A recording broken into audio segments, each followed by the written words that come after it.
right now, I do believe it is time for us to get back on air with the BerkshireEdge.com. Time for the Berkshire Edge on air.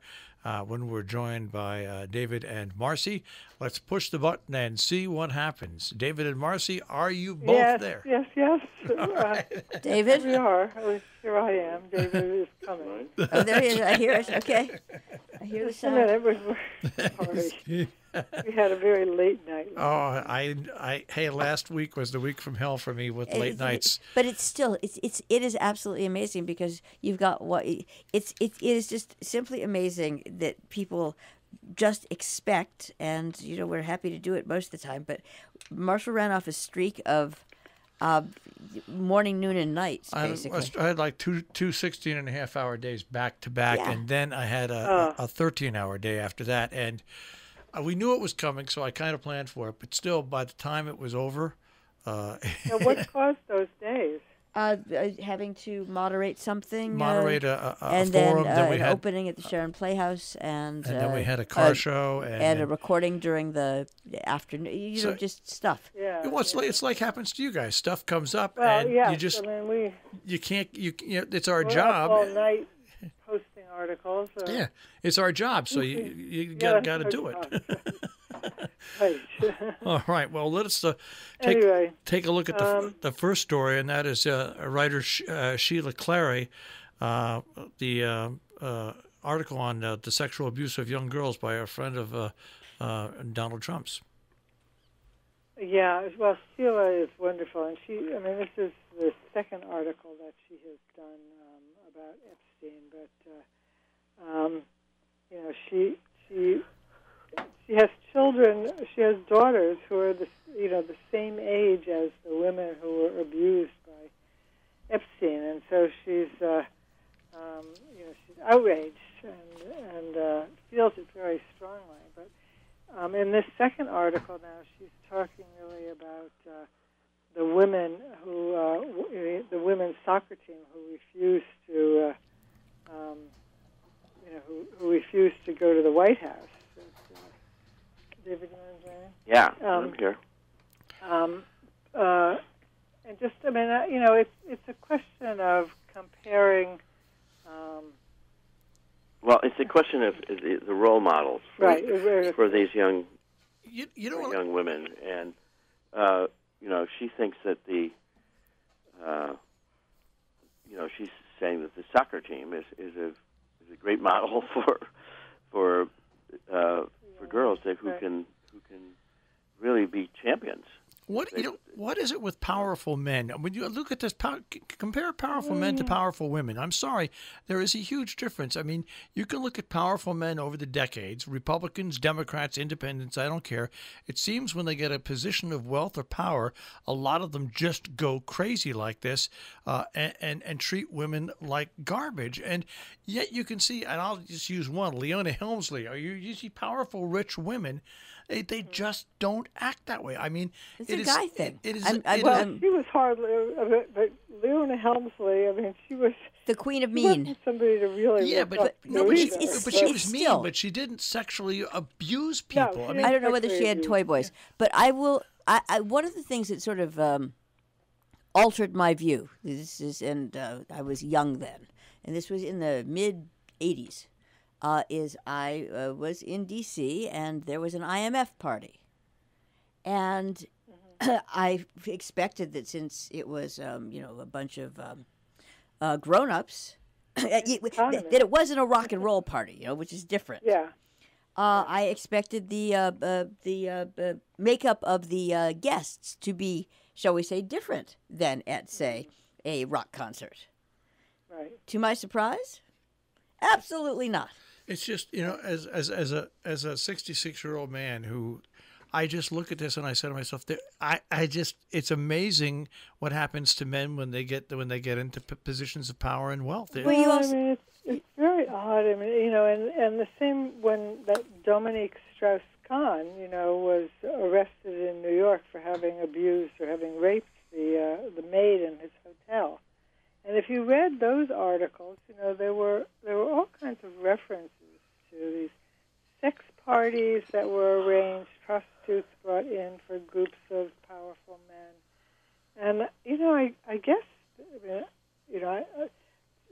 something I'm familiar with, but I guess there are these incredibly aggressive guys who need to be successes. Also, I mean, there's a sexual component to that they need to dominate. They need to be, it's another component of their need for power. But it's really. But these are underage kids. Yes, I know. I mean, come on. It's just yeah, I just anyway, It's bizarre. And now there's another story about this woman who was his friend. I mean, she was the daughter of Robert Maxwell, who was the British publisher whose empire fell apart. I mean, she was this Ghislaine Maxwell, who was his associate. It was in the Times yesterday, and it's in Sheila's article also that he had a female recruiter, which is also. I mean, so it's hard to know. I mean, there you are. I mean, what was she doing? Yeah.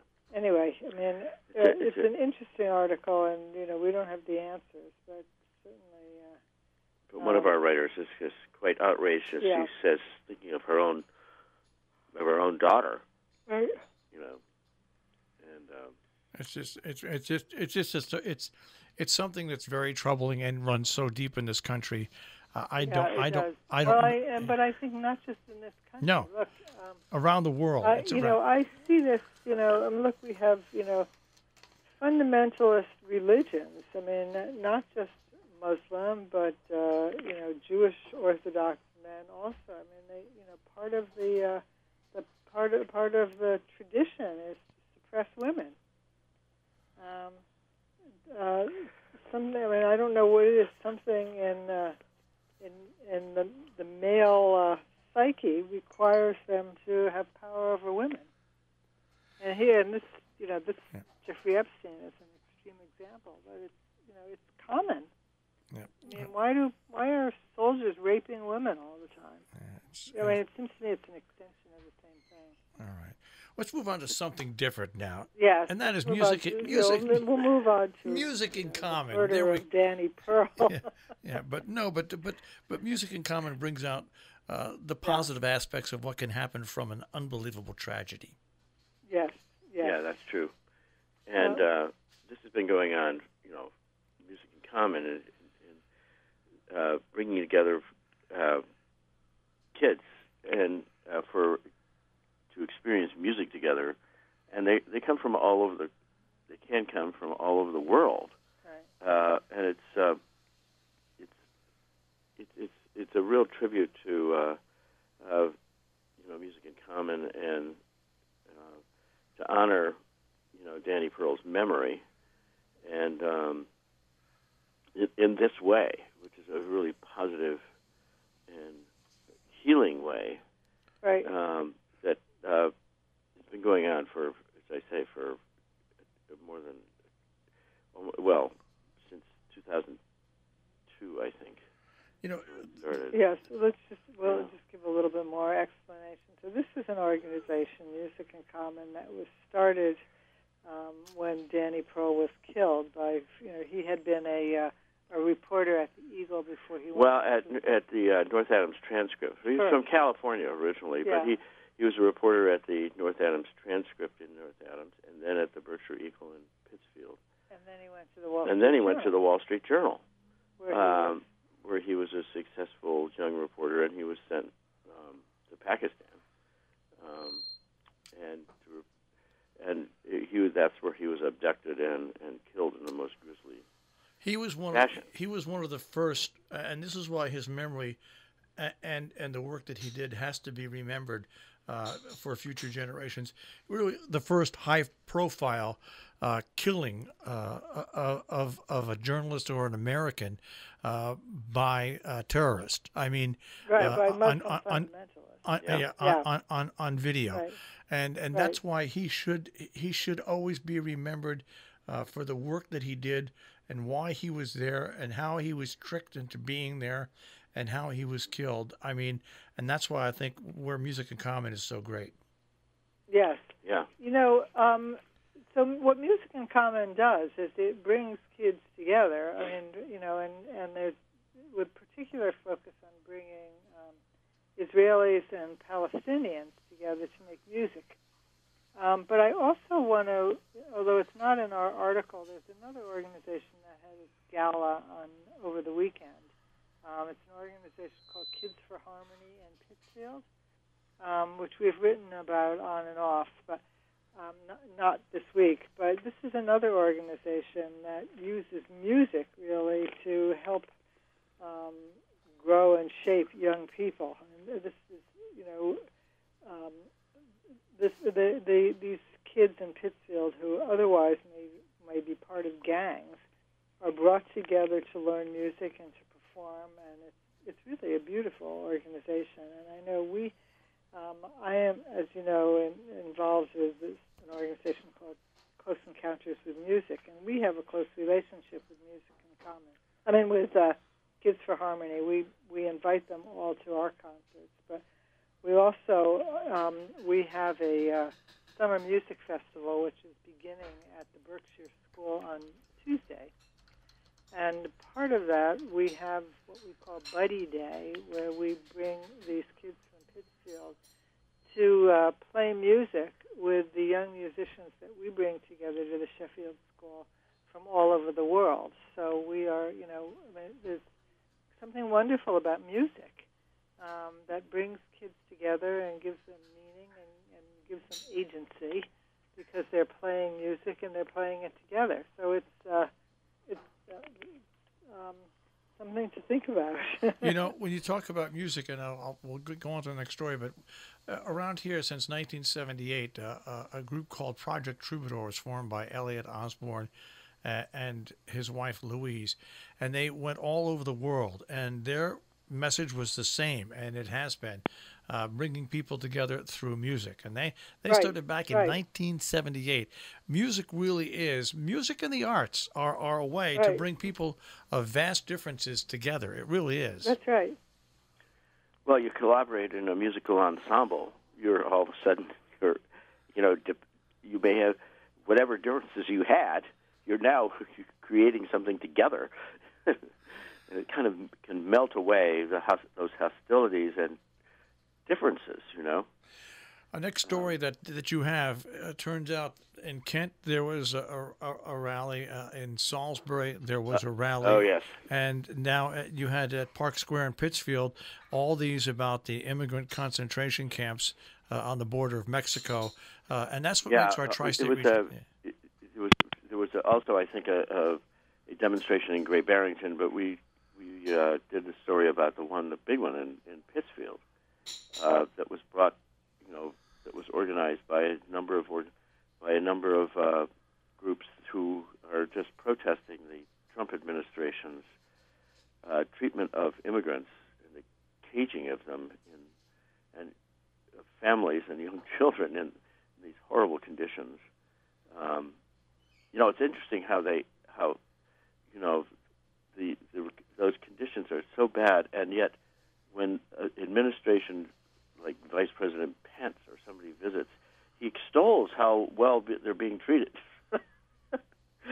It's denial of reality that is quite stunning, But in any case, people here are outraged, and they joined. This was on Friday, last Friday, and I think that was demonstrations all over the country. Lights for Liberty. Yeah. So, right. Well, your next story is truly stunning, and I talked about this last week when the story broke, and that is Theory Wellness. Second quarter sales at Theory Wellness in Great Barrington. Second quarter sales, $10.3 million. Isn't that amazing? Right. That's second quarter. $1 million. Really, it just makes you think you're in the wrong business. I know. I didn't say that to somebody yesterday. $1 million is gone or is in the process of going to Great Barrington, And going up in smoke. People said to me, well, that's going to drop because there's going to be other shops. Well, no, there's going to be other shops in Great Barrington, but they're all paying money to Great Barrington at the same rate. Yeah. So other shops' sales might rise or fall, but the dollar amount, as long as people in New York and Connecticut and adjacent and north of Massachusetts can't, as long as people can't buy marijuana legally, Great Barrington, possibly Sheffield, they are going to reap a windfall from this, whether it's right or wrong. Right. Well, it as a business model, you see why and how it has done so well out west. Yeah, that's true. Yeah. And if you want to be just really 30,000 feet above, you go, okay, well, why not? But I just think Theory Wellness just had a great, terrific business plan, and yeah, people make fun of the line out in front there, but I think they've handled themselves as professional business people. I really do. Yeah, and we had an article last week. Also, there's another one that just opened in Lee.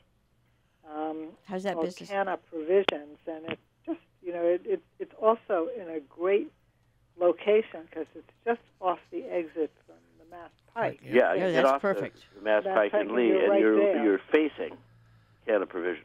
That's a smart place to put it, so so you don't even have to go south. So the Mass Pike has added another rest stop, is basically what Yeah. you're saying. Well, if they put a Tesla used to call charging it station or an electric vehicle charging station there, that would be really smart. Yeah, another charging station, right? But it is astonishing, isn't it? Think of 10 years ago, who would have thought, that towns would become like Great Barrington would have been would have a $1 million in revenue. I was going to say, And that's just one. That's just one quarter. Well, no, that's was for the- combined that for was so two far. quarters. Yeah. come on, I look at this and I say, who would have thunk that in Great Barrington you would have a business that would take in an average of $10 million? What the phone company took issue with what we were discussing, I guess. Well, yesterday we had a big outage here in Northwest Connecticut Frontier for about 4 hours, could not deliver service, and all I heard was a rush of noise on your end. So Yeah, we heard the same. At least that's what we heard. Yeah. it's So we figured obviously we'd hang up so you could call us back. our infrastructure is in dire need of. Yeah. Well, let's No, just I talk think about they're that listening in. blackout last Saturday. Well, we only have a minute and a half now They left. got they got so excited about Theory Wellness and marijuana that they. So in the last minute and a half, which story do you want to highlight here? Oh gosh. Boy. I think we should tell your listeners that they should look at the Berkshire Edge, because I was just saying to David when we were waiting for you to call back that we have such an amazing lineup of stories these days. We're covering, first of all, we have reviewers covering local theater and Tanglewood and local art shows. So we are on top of everything that's going on this summer. Plus, we have, we have many terrific articles. I mean, we have an article that was quite controversial about whether people want population growth. Yes, we had a column. Let's discuss that for a minute, because we had a columnist, Carol Owens, who writes for us every week, and she wrote a column saying, "Are you sure are we ready for a population growth?" Because there was a bill in the Mass Senate, which was called the Western Massachusetts Remove Worker Relocation Remote worker Relocation Incentive Program, which was modeled after a program in Vermont, which was to encourage people to come and to work and use the internet to work remotely. To work move remotely. From overcrowded urban areas to areas like ours. Right. And it was you might think, well, that's not a bad idea. Whoa, there was people who were really vitriolic about this idea. We don't want any more people here. It was quite amazing. NIMBY. Yeah, we had a lot of comments. NIMBY, not in my backyard.